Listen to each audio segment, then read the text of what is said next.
Jesus.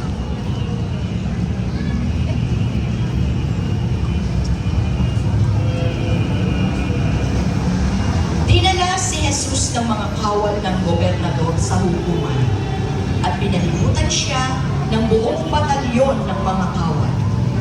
Hinubaran nila siya at sinuotan ng isang malaban na kulay ube. Nagsalapit sila ng isang koronang tinik at inilagay sa kanyang ulo. Isang tangkay ng tambo ang inilagay sa kanyang kanang kamay. Lumuhod sila sa harap ni Jesus at siya ay tinitiyak. Sinabi nila, "Binabati ang hari ng mga Hudyo." Ang imahe ng Senyor Jesus Desmayado ay nasa pangangalaga ni kapatid Gloria Villarino Orzamina at kapatid Rolando Carpio Jr. at pamilya ng Nayo ng May Santo. Nuestro Padre Jesus de las Espinas, maawa ka sa amin.